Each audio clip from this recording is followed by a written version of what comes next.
پاکستان کے ضلع قصور کے اس نوجوان مجاہد کی کہانی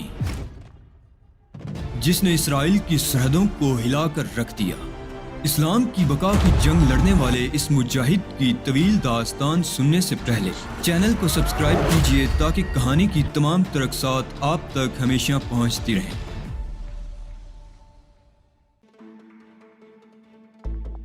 مجاہدین کی تمام کارروائیاں طویل عرصے کے لیے رک گئی ہیں کیونکہ اسرائیلی حکام اب بھی یہی سمجھتے ہیں کہ تم وہیں موجود ہو۔ اب کیا پروگرام ہے مسٹر رمزی؟ برائے کرم مجھے بیروت بھجوانے کا بندوبست کر دیجیے۔ میں فوری طور پر روانہ ہونا چاہتا ہوں کیونکہ مزید تاخیر نقصان دہ بھی ہو سکتی ہے۔ اس کا انتظام ہم کر کے آئے ہیں۔ آپ اگر چاہیں تو کسی بھی پہلی فلائٹ سے بیروت کے لیے اپنی سیٹ کنفرم کرا سکتے ہیں، دانش رمزی نے جواب دیا، اور اس کے ان الفاظ نے میری روح میں سرور کی لہریں دوڑا دی۔ بلا شبہ یہ ایک خوشخبری ہے میرے لیے، حالانکہ میں اگر چاہتا تو ابتدا ہی میں اپنی اصل شکل میں آ کر ان ہنگاموں سے نجات پا سکتا تھا، لیکن جب مجھے یہ معلوم ہوا کہ لوئس ساربن در حقیقت کیا ہے تو میری دلچسپیاں بڑھ گئیں۔ میں آپ کو یہ اطلاع دے چکا ہوں اور بیروت جا کر اپنے اعلیٰ حکام کو بھی یہ اطلاع دوں گا کہ ایک تباہ کن فارمولہ اسرائیلی حکومت حاصل کر رہی ہے، اس پر نگاہ رکھنا بھی ضروری ہے۔ دانش رمزی نے بے تعلقی سے گردن ہلاتے ہوئے کہا، ہاں بہتر ہوگا کہ آپ یہ اطلاع PLO کے سربراہان کو دے دیں، لیکن اسرائیل میں تو ایسی بہت سی کارروائیاں کی جا رہی ہیں جو آگے چل کر فلسطینیوں کے لیے مصیبت کا باعث بن جائیں گی۔ نہ صرف فلسطینیوں کے لیے بلکہ بیشتر عرب ممالک اس کی لپیٹ میں آ جائیں گے۔ اللہ مالک ہے۔ بہرحال آپ مجھے میرے کاغذات دے دیجئے تاکہ میں اپنی روانگی کا انتظام کر سکوں۔ دانش رمزی نے اس بات میں گردن ہلا دی۔ دوسرے دن 11:30 بجے میں ایئرپورٹ پہنچ گیا۔ فلائٹ کنفرم ہو چکی تھی اور میں بیروت روانہ ہونے کے لیے بالکل تیار تھا۔ دانش رمزی اور شہناز مرزوقہ مجھے چھوڑنے ایئرپورٹ تک آئے تھے اور میں بالآخر بیروت کے لیے چل پڑا۔ دوران سفر میرے ذہن میں متعدد خیالات آ رہے تھے۔ جو مشن میرے سپرد کیا گیا تھا وہ مکمل طور پر تو پورا نہیں ہو سکا تھا۔ عاقل توارد کی موت کی اطلاع مجھے مل چکی تھی، اور اگر تنظیم کے ارکان اس کی موت سے واقف نہیں ہوئے تھے تو یہ اطلاع انہیں میری ہی زبانی ملنا تھی۔ لیکن جو کچھ عاقل توار نے مجھے بتایا تھا وہ مجھے ازبر تھا اور میں اسے امن و آن ان کے سامنے دہرا سکتا تھا۔ بیروت کا تصور میرے لیے کچھ عجیب سا ہو گیا تھا۔ وہاں جاتے ہوئے ایسا ہی محسوس ہوتا تھا جیسے میں اپنے گھر جا رہا ہوں۔ جذبے بعض اوقات اتنی شدت اختیار کر جاتے ہیں کہ انسان عام حالات میں ان کا تصور بھی نہیں کر سکتا۔ اب بیروت میرا اپنا گھر تھا جہاں پہنچ کر مجھے قلبی سکون حاصل ہوتا تھا۔ بیروت ایئرپورٹ پر اترا تو موسم نہایت خوشگوار تھا۔ ہلکی ہلکی بوندا باندی ہو رہی تھی اور آسمان بادلوں سے ڈھکا ہوا تھا۔ میں نے ایک ٹیکسی کی اور اپنی اس رہائش گاہ کی طرف چل پڑا جہاں میرا قیام تھا، اور وہاں صرف فواد ہی میرے سامنے رہتا تھا۔ اپنی رہائش گاہ میں داخل ہوا تو گھریلو ملازمہ عطیہ سے ملاقات ہوئی۔ یہ ہمارا کھانا وغیرہ تیار کرتی تھی اور گھر کی صفائی کا انتظام بھی اسی کے سپرد تھا۔ عطیہ نے پرخلوص مسکراہٹ کے ساتھ میرا استقبال کیا اور میں نے اس سے فواد کے بارے میں پوچھا۔ فواد تو کسی کام سے ملک سے باہر گئے ہوئے ہیں، ملازمہ نے بتایا۔ اوہو اچھا ٹھیک ہے۔ میں نے غسل وغیرہ کیا اور فارغ ہو کر احسان فروغی کی تلاش میں چل پڑا۔ تھوڑی دیر کے بعد میں اس جگہ پہنچ گیا جہاں احسان فروغی سے ملاقات ہو سکتی تھی۔ احسان فروغی اپنے دفتر میں بیٹھے ہوئے تھے۔ مجھے دیکھ کر ایک لمحے کے لیے چونک پڑے۔ ان کی آنکھوں میں عجیب سی کیفیت پیدا ہو گئی تھی اور یہ کیفیت عام کیفیات سے مختلف تھی۔ ان کے چہرے پر میرے لیے وہ استقبالیہ جوش نظر نہیں آیا تھا جو ان کی خاصیت تھی۔ کچھ سرد مہری سی محسوس کی تھی میں نے۔ بھر کیف آگے بڑھ کر میں نے ان سے مصافحہ کیا اور انہوں نے مجھے اپنے سامنے کرسی پر بیٹھنے کی پیشکش کی۔ کب پہنچے آپ مسٹر علی؟ انہوں نے سوال کیا۔ اس لہجے میں بھی کچھ اجنبیت سی تھی۔ میں متعجب ہو گیا۔ بس ابھی تھوڑی دیر قبل۔ کہاں سے تشریف لائے ہیں؟ احسان فروغی نے پھر پوچھا اور میں اس سرد لہجے پر بوکھلا گیا کیونکہ ان کا انداز کبھی ایسا نہیں ہوتا تھا۔ ان کے لہجے میں ایک خاص کیفیت نمایاں ہوتی تھی، لیکن آج ہر چیز بدلی ہوئی تھی۔ میں نہیں سمجھا مسٹر فروغی، میرا مطلب ہے آپ کہاں سے تشریف لا رہے ہیں؟ تل ابیب سے تو آپ نہیں آئے اور نہ ہی اسرائیل کے کسی دوسرے شہر سے۔ میرے بارے میں معلومات حاصل کرتے رہے ہیں آپ؟ ہاں، خبریں تو ملتی رہی ہیں، کوئی نہ کوئی ذریعہ نکل ہی آتا ہے۔ احسان فروغی نے اپنے سامنے رکھے ہوئے کاغذات ایک طرف ہٹاتے ہوئے کہا، تو کیا آپ کو یہ معلوم نہ ہو سکا کہ میں اس وقت کہاں سے آ رہا ہوں؟ میں نے کہا نا مسٹر علی کہ خبریں کسی نہ کسی طور مل ہی جاتی ہیں۔ میں آپ کے اندر کچھ تبدیلیاں محسوس کر رہا ہوں مسٹر فروغی۔ اس کی کوئی خاص وجہ ہے؟ میرے اس سوال پر مسٹر فروغی نے گہری نگاہوں سے مجھے دیکھا اور پھر بولے، میں تم سے اس موضوع پر گفتگو ضرور کرتا علی یار خان، لیکن مجھے اس کی اجازت نہیں ہے۔ کیا مطلب؟ مجھے ہدایت ملی ہے کہ اگر تمہارے بارے میں کسی ذریعے سے کچھ معلومات حاصل ہو جائیں تو اس کی اطلاع ہیڈ کوارٹر کو دوں، اور میں اس وقت یہی کرنے پر مجبور ہوں، احسان فروغی نے کہا اور اپنے قریب رکھے ہوئے انٹر کام کا ایک بٹن آن کر کے بولے، ہیلو ہیڈ کوارٹر۔ یس، کیا بات ہے؟ دوسری طرف سے جواب ملا، علی یار خان ابھی اچانک میرے دفتر تشریف لائے ہیں، کیا حکم ہے ان کے لیے؟ علی یار خان؟ دوسری طرف سے بولنے والے کے لہجے سے اندازہ ہوا کہ وہ چونک اٹھا ہے۔ میری حیرت اب انتہا کو پہنچ چکی تھی۔ ہاں، وہ میرے سامنے موجود ہیں، مسٹر فروغی نے کہا۔ تو برائے کرم انہیں ہیڈ کوارٹر لانے کا بندوبست کیجیے، ہم فوری طور پر انتظامات کی لیتے ہیں۔ دوسری طرف سے جواب ملا، بہتر ہے، احسان فروغی نے جواب دیا اور انٹرکام آف کر دیا۔ یہ تمام گفتگو میرے لیے جس قدر حیران کن تھی میں بیان نہیں کر سکتا۔ دوسری طرف کے الفاظ بھی بہت ہی عجیب تھے۔ مسٹر علی یار خان، میں اس بات کے لیے مجبور ہوں کہ آپ کو ہیڈ کوارٹر لے جاؤں، احسان فروغی نے بغور مجھے دیکھتے ہوئے کہا۔ میرا دماغ شدت کرب سے پھٹ جائے گا۔ میں جاننا چاہتا ہوں کہ یہ سرد مہری کس لیے اختیار کی جا رہی ہے، کیا بات ہے؟ میں نے کہا نا، اس کی تفصیل آپ کو ہیڈ کوارٹر چل کر ہی معلوم ہوگی، تو پھر انتظار کس بات کا ہے؟ چلیے جلدی کیجیے۔ تعجب ہے، مجھے تعجب ہے، میں نے کہا۔ انہوں نے گردن جھٹک کر کہا، چلیے۔ مجھے یوں محسوس ہوتا تھا جیسے احسان فروغی مجھ سے کچھ کہنا چاہتے ہوں۔ ان کی آنکھوں میں ایک عجیب سا تاثر تھا۔ اس تاثر میں ایک شکایت بھی تھی، ناراضگی بھی اور احتیاط بھی۔ ان کا چہرہ بھی اس بات کا آئینہ دار تھا۔ میں جلدی سے اٹھ کھڑا ہوا۔ میری سمجھ میں یہ سب کچھ نہیں آ رہا تھا۔ میں تو بڑا تجسس لے کر آیا تھا ذہن میں، ایک بہت بڑا راز لے کر میں یہاں پہنچا تھا، اور یہ لوگ مجھ سے اس طرح پیش آ رہے تھے۔ معلوم نہیں کیا بات تھی۔ باہر نکل کر میں نے دیکھا کہ کچھ خصوصی انتظامات کیے گئے ہیں۔ چند مسلح فلسطینی یہاں موجود تھے۔ معلوم نہیں کس قسم کی ہدایات انہیں ملی تھی، کیونکہ میں نے انہیں اپنی طرف سے خاص طور سے مستعد دیکھا۔ مجھے یوں محسوس ہوتا تھا جیسے وہ سب میری طرف سے چوکنا ہوں۔ بہرطور ان تمام چیزوں کو نظر انداز کرتا ہوا میں مسٹر احسان فروغی کے ساتھ ان کی کار میں بیٹھ گیا۔ اس وقت ڈرائیونگ بھی ایک اور شخص کر رہا تھا۔ احسان فروغی میں وہ بات ہی نہیں تھی جو اس سے پہلے مجھے نظر آئی تھی۔ فواد بھی کم وقت موجود نہیں تھا، ورنہ وہ میرے لیے ایک کارآمد انسان ثابت ہوتا تھا اور مجھے تمام تفصیلات بتا دیتا تھا۔ ہیڈ کوارٹر میں سب سے پہلی ملاقات نائمہ برق سے ہوئی۔ نائمہ برق مجھے دیکھ کر بری طرح ٹھٹک گئی تھی۔ اس نے احسان فروغی کو دیکھا اور میں نے محسوس کیا کہ اس کا چہرہ زرد پڑ گیا ہے۔ اس کی آنکھوں میں شدید ہیجان کی کیفیت نظر آئی تھی اور وہ اپنی جگہ سکتے کی عالم میں کھڑی رہ گئی تھی۔ ہیلو نائمہ، میں نے آگے بڑھ کر کہا اور وہ بمشکل تمام حلق سے آواز نکال سکی۔ ہیلو، کیا ہو گیا ہے تم لوگوں کو؟ سب کو کیا ہو گیا ہے؟ میں نے بے چینی سے کہا۔ نائمہ تیزی سے ایک طرف چلی گئی تھی۔ آئیے، احسان فروغی نے کہا اور مجھے لیے ہوئے ایک بڑے ہال میں پہنچ گئے۔ یہاں پہلے بھی میں کئی بار آ چکا تھا اور یہاں میری تعریف و توصیف کے پل باندھے جاتے تھے۔ ہال میں پڑی ہوئی لمبی میز کے گرد اس وقت کوئی بھی نہیں تھا۔ احسان فروغی نے مجھ سے بیٹھنے کے لیے کہا اور پھر خود بھی میرے سامنے بیٹھ گئے۔ مسٹر احسان فروغی، مجھے یوں محسوس ہو رہا ہے جیسے کوئی غلط فہمی آپ لوگوں کے ذہنوں میں موجود ہے۔ آپ کا یہ رویہ میرے لیے انتہائی ناقابل برداشت ہے اور میں ذہنی طور پر بمشکل تمام اپنے آپ کو قابو میں رکھے ہوئے ہوں۔ اتنا حق تو میرا بنتا ہے کہ آپ بلا تردد مجھے بتا دیں کہ آپ لوگوں کے اندر یہ سرد مہری کیوں پیدا ہو گئی ہے۔ اس کے بارے میں آپ سے گفتگو کر لی جائے گی مسٹر علی یار خان۔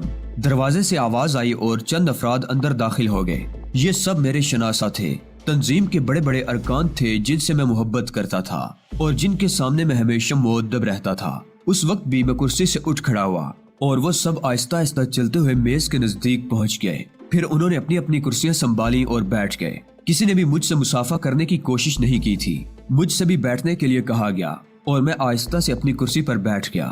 مجھے مکمل طور پر یقین ہو چکا تھا کہ میرے خلاف کوئی سازش ہوئی ہے، کوئی ایسی بات ان لوگوں کے ذہنوں میں موجود ہے جو میرے خلاف ہے۔ بہرطور میں نے میز پر دونوں کوہنیاں رکھی اور ان لوگوں کی جانب دیکھنے لگا۔ ثابت نظمی نے مجھے مخاطب کر کے کہا، آپ کو ایک خصوصی مشن پر بھیجا گیا تھا علی یار خان۔ عاقل توارد کو اسرائیل سے نکالنے کی ذمہ داری آپ کے سپرد تھی۔ آپ نے اپنے اس فرض کو کس حد تک انجام دیا؟ مجھ پر عاقل توارد کو اسرائیل سے نکالنے کی ذمہ داری نہیں تھی جناب، بلکہ اس کے میک اپ میں مجھے اسرائیلی فوجیوں کو اپنے پیچھے لگائے رکھنا تھا تاکہ وہ فریب کا شکار ہو سکیں اور اس طرح عاقل توارد کی طرف سے ان کی توجہ ہٹ جائے۔ میں نے کہا، ہاں، یہی ذمہ داری سونپی گئی تھی۔ اس کی انجام دہی کے سلسلے میں آپ نے کیا کیا؟ ایک طویل کہانی ہے۔ میرا ذہن آپ لوگوں کے اس سرد رویے میں الجھا ہوا ہے، تاہم میں اپنے فرائض کی بجا آوری میں کوتاہی نہیں کر سکتا اور میں آپ کے سوالات کا جواب دینے کے لیے حاضر ہوں۔ میں نے حسب ہدایت اپنے کام کا آغاز کیا تھا۔ اور ان لوگوں کو اپنی طرف متوجہ کرنے کے لیے وہ تمام اقدام کیے تھے جو جان لیوا بھی تھے۔ مجھے بارہا مر مر کر جینا پڑا۔ شدید مشکلات سے گزر کر میں اپنی ان کوششوں میں کامیاب ہوا اور بالآخر ان کے ہاتھوں قید ہو گیا۔ انہوں نے عاقل توارد ہی کی حیثیت سے مجھے قید کیا تھا، لیکن بدقسمتی سے عاقل توارد بھی ان کے ہاتھ لگ گئے اور انہوں نے صرف یہ جاننے کے لیے کہ میں کون ہوں اور میرا منصوبہ کیا ہے انہیں میرے پاس بھیج دیا۔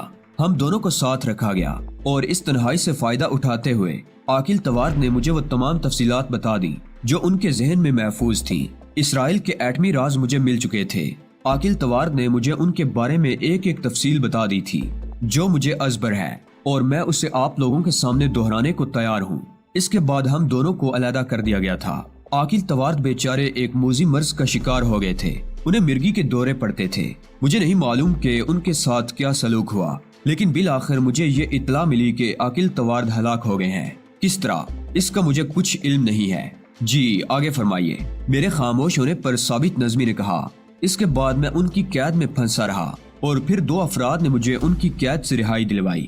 یہ 2 افراد کون تھے؟ ان میں سے ایک کا نام شہراز مرزوقہ اور دوسرے مسٹر دانش رمزی تھے۔ آگے فرمائیے۔ نظمی کے لہجے میں طنز تھا۔ ان دونوں نے مجھے ایک ایسے شخص کے میک اپ میں مغربی جرمنی بھجوا دیا جو اسرائیل میں موجود تھا اور تل ابیب کے حکام سے ایک اہم مسئلے پر گفتگو کرنے آیا تھا۔ اس شخص کا نام لوئس ہاربن تھا۔ یہاں سے ہم آپ کی گفتگو کا سلسلہ منقطع کرنے پر مجبور ہیں اور آپ کو ان حقائق کی طرف لے جاتے ہیں جو در حقیقت ہمارے لیے انتہائی کرب کا باعث بنے ہیں۔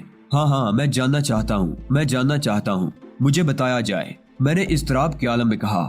بدقسمتی سے مسٹر علی یار خان، بعض اوقات ہم ایسے دوستوں سے محروم ہو جاتے ہیں جن پر ہمیں مکمل اعتماد ہوتا ہے اور جن پر ہم اپنے اعتماد کا محل تعمیر کر لیتے ہیں۔ آپ بھی انہی میں سے ایک ہیں۔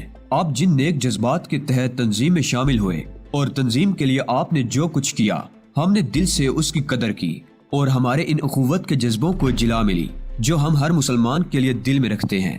ہمارے پاکستانی بھائی بیشتر معاملات میں ہمارے ہم رکاب رہے ہیں اور انہوں نے ہمارے لیے بہت کچھ کیا ہے۔ بلا شبہ ہم اس بات کو فراموش نہیں کر سکتے، لیکن انفرادی طور پر بعض اوقات اچھے سے اچھا انسان راستے سے بھٹک جاتا ہے۔ اور معاف کیجیے گا علی یار خان، آپ بھی اسی حوثے زر کا شکار ہو گئے جو انسان کو انسانیت سے بہت دور کر دیتی ہے، اس کے تمام جذبوں کو موت کی نیند سلا دیتی ہے۔ بے شک دولت کی چمک ایسی ہی چیز ہے اور ہمارا غم و غصہ برحق ہے، کیونکہ ہم آپ سے یہ امید نہیں رکھتے تھے۔ ہمیں آپ پر مکمل اعتماد تھا۔ کیا میں نے یہ اعتماد مجروح کیا ہے؟ میں نے حیرت سے کہا۔ یہ سوال آپ کر رہے ہیں علی یار خان؟ ہر انسان کے وجود میں ضمیر نام کی کوئی شے ہوتی ہے۔ یہ سوال کرتے ہوئے آپ کا ضمیر کیا کہتا ہے؟ کیا آپ کو سینے کی گہرائیوں میں کوئی چبھن نہیں محسوس ہو رہی؟ آپ کہنا کیا چاہتے ہیں آخر؟ میں نے بے چین ہو کر پوچھا۔ وہ جو کہتے ہوئے ہمیں شرم محسوس ہوتی ہے، لیکن معاف کیجیے، جسے سنتے ہوئے آپ کی آنکھ نہیں جھپکتی۔ احسان فروغی نے جلدی سے کہا۔ ایسی کوئی بات نہیں ہے احسان فروغی، آپ بھی میرے بارے میں یہی خیالات رکھتے ہیں۔ میں سب سے زیادہ شرمندہ ہوں علی، کیونکہ میں نے بہت بڑھ چڑھ کر تمہاری دوستی کے دعوے کیے تھے اور اب میں اس احساس سے ہی شرمندہ ہوں اور آنکھ اٹھانے کے قابل نہیں رہا ہوں۔ آپ مسلسل دفاع کر رہے ہیں علی، لیکن آپ کی ہر کوشش آپ کی پیشانی پر ایک بدنما داغ کا اضافہ کر دیتی ہے۔ ایک برائی 100 اچھائیوں کو جنم دیتی ہے۔ آپ کا چہرہ معصومیت کے نقاب چڑھائے رکھنے میں ناکام ہے۔ جس انداز میں آپ سوالات کر کے خود کو ان مکروہ واقعات سے لا علم رکھنے کی کوشش کر رہے ہیں، ہمارے نزدیک اس نے آپ کے کردار کو اور گندا کر دیا ہے۔ ثابت نظمی نے کہا۔ کرب و اذیت کے 2 داری خنجر میرے وجود کو زخمی کر رہے تھے۔ دل و دماغ میں آگ لگ گئی تھی۔ ایک لمحے کے لیے ذہن تاریک ہو گیا تھا۔ ان لوگوں کے الفاظ میری سمجھ میں نہیں آ رہے تھے۔ میں پھٹی پھٹی آنکھوں سے انہیں دیکھ رہا تھا۔ احسان فروغی نے کہا، جو ہم میں شامل ہیں اپنے سینے صرف نیک جذبوں سے معمور رکھتے ہیں۔ زر و جواہر، دولت کے انبار انہیں متاثر نہیں کرتے۔ دنیا کی کوئی قوت انہیں اپنے مقصد سے نہیں ہٹا سکتی۔ ان کا صرف ایک ہی ٹارگٹ ہے، فلسطین کی آزادی، یہودی ریاست کا خاتمہ، اور اس جذبے کو وہ کسی قیمت پر فروخت نہیں کرتے۔ خوبصورت اور جذباتی الفاظ کا یہ مقابلہ اگر ختم ہو گیا ہو تو میں بھی کچھ بولوں، یا اگر آپ لوگ مزید الفاظ کی بازی گری دکھانا چاہتے ہوں تو میری طرف سے اجازت ہے۔ میں نے زہر آلود لہجے میں کہا، مسئلہ ہمارا ہے علی یار خان، آپ نے جو کچھ کیا ایک فلسطینی یہ نہیں کر سکتا تھا۔ سینہ ہمارا سلگ رہا ہے، آپ کا نہیں۔ آپ ہمارے اس اظہار کو کوئی بھی نام دے سکتے ہیں۔ مجھے شبہ بھی نہیں تھا کہ کسی مرحلے پر آپ لوگ مجھے اپنے درمیان سے اس طرح نکال دیں گے۔ کیا زہر کے یہ خنجر استعمال کرنے سے قبل آپ مجھے میرے جرم سے آگاہ نہیں کر سکتے تھے۔ اگر آپ کی غلط فہمی رفع ہو گئی تو کیا میں ان الفاظ کو بھول سکتا ہوں؟ غلط فہمی شاید۔ ثابت نظمی کچھ کہتے کہتے رکے اور پھر بولے، آپ مغربی جرمنی کیوں گئے تھے؟ یہ سوال آپ شہناز مرزوقہ اور دانش رمزی سے کر سکتے ہیں۔ یہ نام آپ کی تخلیق ہیں، ہمارا ان سے کوئی واسطہ نہیں ہے۔ وہاں موجود لوگوں میں سے کوئی اس نام کا شخص ہمارا ساتھی نہیں ہے۔ ناممکن، یہ کیسے ممکن ہے؟ ثابت نظمی نے اپنے ایک ساتھی کو اشارہ کیا اور اس نے جیب سے 2 تصویریں نکال کر میرے سامنے رکھ دی۔ ان میں سے کسی کو پہچانتے ہیں آپ؟ میں نے تصویریں دیکھی اور اچھل پڑا۔ یہی دونوں ہیں، یہ شہناز مرزوقہ ہے اور یہ دانش رمزی۔ ثابت نظمی نے کہا، ہاں یہ دانش رمزی ہے۔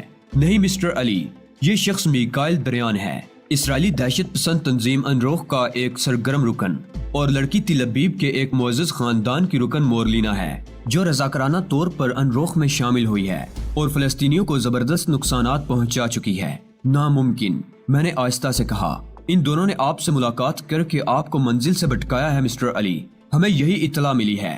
یہ دونوں مجھ سے فلسطینی مجاہدین کی حیثیت سے ملے تھے اور انہوں نے مجھے تل ابیب سے بون پہنچانے میں میری مدد کی تھی، ایک طے شدہ منصوبے کے تحت، ایک اہم معاہدے کے تحت، اور وہ معاہدہ یہ تھا کہ آپ اسرائیل کے ایٹمی رازوں کا بازار سجائیں اور اپنی معلومات کسی بڑے ملک کے ہاتھوں فروخت کر دیں تاکہ وہ بڑا ملک امریکہ یا اسرائیل کو اس سلسلے میں بلیک میل کر سکے۔ یہ بہتان ہے، خدا کے لیے یہ الزام مجھ پر نہ لگایا جائے۔ حقائق کو جھٹلایا تو جا سکتا ہے، غلط ثابت نہیں کیا جا سکتا۔ احسان فروغی نے غم و غصے کے ملے جلے جذبے سے کہا، آپ بھی مسٹر فروغی، آپ بھی؟ میں نے بمشکل کہا، ہاں علی۔ یہ الفاظ ادا کرتے ہوئے دل ٹکڑے ٹکڑے ہو گیا ہے، لیکن مجبوری ہے۔ میری وکالت کرنے والا کوئی ہے بیروت میں یا اس اجنبی شہر میں؟ اس اجنبی ملک ایک پاکستانی تنہا ہے۔ پاکستان کا نام اس سلسلے میں نہ لیا جائے تو بہتر ہے۔ انروخ کے وہ دونوں رکن بھی محب وطن تھے۔ مورلینا ایک کروڑ پتی باپ کی بیٹی ہے، پھر بھی دولت کے لیے بٹک گئی۔ صرف $20 لاکھ کے لیے اس نے اپنے وطن سے غداری کی۔ اور تم مسٹر علی، تم پاکستانی ضرور ہو، لیکن جو کچھ تم نے کیا وہ تمہارا ذاتی فعل ہے۔ تو ان دونوں نے یہ سب کچھ اپنے وطن سے غداری کرتے ہوئے کہا ہے۔ ظاہر ہے دولت کے حصول کے لیے اچھے بٹک جاتے ہیں، انہیں ایک موقع ملا، وہ نہیں چوکے۔ اور آپ مسٹر علی، آپ بھی؟ مجھ پر لگائے ہوئے اس الزام کے سلسلے میں کوئی اور بھی عدالت لگے گی یا صرف آپ لوگ میرے بارے میں فیصلہ کرنے کے مجاز ہیں؟ جو لوگ یہاں موجود ہیں وہ تمہارے بارے میں فیصلہ کر سکتے ہیں، ثابت نظمی نے کہا۔ پہلے میں بیان دہرا دوں، اس کے بعد آپ مجھ سے سوالات کر سکتے ہیں۔ عاقل توارد کے سلسلے میں نے شدید مشقت کی اور جو حالات میں بتا چکا ہوں ان سے گزر کر قید ہو گیا۔ وہ لوگ مجھے تل ابیب لے جا رہے تھے کہ راستے میں وہ لڑکی اپنے چند ساتھیوں کے ساتھ ملی اور فلسطینی ایجنٹ کی حیثیت سے اس نے مجھے رہائی دلائی۔ ان کے بیان کے مطابق اس وقت میری شدید تلاش شروع ہو گئی اور تل ابیب سے احکامات جاری ہوئے کہ مجھے کسی قیمت پر اسرائیل سے نہ نکلنے دیا جائے۔ ان حالات میں دانش رمزی نے میرے چہرے پر ایک شخص لوئی ساربن کا میک اپ کر کے مجھے مغربی جرمنی بھجوا دیا، کیونکہ اس کے خیال میں اس کے علاوہ اور کوئی چارہ کار نہیں تھا۔ میں نے جرمنی میں قیام کیا اور پھر ان دونوں نے وہاں پہنچ کر مجھے یہاں بھجوانے کے انتظامات کیے اور میں یہاں آ گیا۔ ممکن ہے وہ لوگ غلط ہوں، لیکن یہ بات کیسے ثابت ہو سکتی ہے کہ میں نے تنظیم سے غداری کی ہے؟ آپ کا بیان کافی حد تک درست ہے۔ خرابی اس وقت پیدا ہوئی جب آپ کا رابطہ ان دونوں سے قائم ہوا۔ انہوں نے ایک تیسرا منصوبہ آپ کے سامنے پیش کیا اور آپ اس پر تیار ہو کر بون پہنچ گئے۔ وہاں آپ نے اسرائیل کے ایٹمی رازوں کی فروخت کے لیے بات چیت شروع کر دی۔ اس کا ثبوت چاہتے ہیں آپ؟ ہاں یقیناً، میں نے جواب دیا۔ ثابت نظمی نے اپنے ایک اور ساتھی کو اشارہ کیا اور وہ اپنی جگہ سے اٹھ کر باہر نکل گیا۔ میرے اندر اب ٹھہراؤ پیدا ہو گیا تھا، ہیجانی کیفیت ختم ہو گئی تھی اور تمام ذہنی قوتیں جاگ اٹھی تھی۔ میں ان لوگوں کو بھی بے قصور سمجھتا تھا۔ یقیناً یہ کوئی گہری سازش تھی میرے خلاف۔ چند لمحے بعد وہ شخص واپس آیا۔ اس نے ایک ٹیپ ریکارڈ میز پر رکھ دیا اور پھر کیسٹ ریوائنڈ کر کے آن کر دیا۔ میں حیرانی سے اس کیسٹ کو دیکھ رہا تھا کہ اس میں کیا ہے، لیکن دوسرے ہی لمحے میں چونک پڑا۔ کیسٹ سے میری آواز ابھر رہی تھی، سولیتا، جیسا کہ تم جانتی ہو، میں نہ تو کوئی جرائم پیشہ آدمی ہوں اور نہ ہی میرے ذہن پر یہ بھوت سوار ہوا ہے کہ میں فارمولہ فروخت کر کے دولت مند آدمی بن جاؤں۔ بس وہ لوگ جو میرے ذریعے اپنا الو سیدھا کرنا چاہتے ہیں مجھے اس موڑ پر لے آئے ہیں، ورنہ شاید میں تو یہ ہمت بھی نہ کر سکتا۔ میرے دل میں بھی یہ خواہش ہے کہ اپنے طور پر اپنی زندگی کے لیے کچھ کروں۔ اس کا کوئی ذریعہ اب تک میرے ہاتھ میں نہیں آیا تھا، لیکن اب یہ صورتحال پیدا ہو گئی ہے تو میں بھی اس موقع سے فائدہ اٹھانے کا خواہش مند ہوں، اور اسی لیے میں نے مسٹر اسمتھ کی پیشکش قبول کی ہے۔ یہ میری ہی آواز تھی، میرے ہی الفاظ تھے جو میں نے سولیتا سے کہے تھے اور یہ الفاظ مجھے مجرم قرار دیتے تھے، لیکن یہ الفاظ ریکارڈ ہو رہے ہوں گے۔ مجھے گمان بھی نہیں تھا۔ سازشی مجھے انگلیوں پر نچا رہے تھے۔ بہت اعلیٰ پیمانے پر کام ہوا تھا میرے خلاف۔ ٹیپ ریکارڈ بند ہو گیا تھا۔ میں نے کہا، اس سے آگے پیچھے کی گفتگو بھی موجود ہے اس ٹیپ میں، کیا یہ کافی نہیں ہے؟ ہاں، یہ کافی نہیں ہے، اس گفتگو کا ایک خاص پس منظر ہے۔ میں نے کہا، اسمتھ کی آواز سنیے مسٹر علی، ثابت نظمی نے کہا، اور ٹیپ ریکارڈ دوبارہ آن کر دیا۔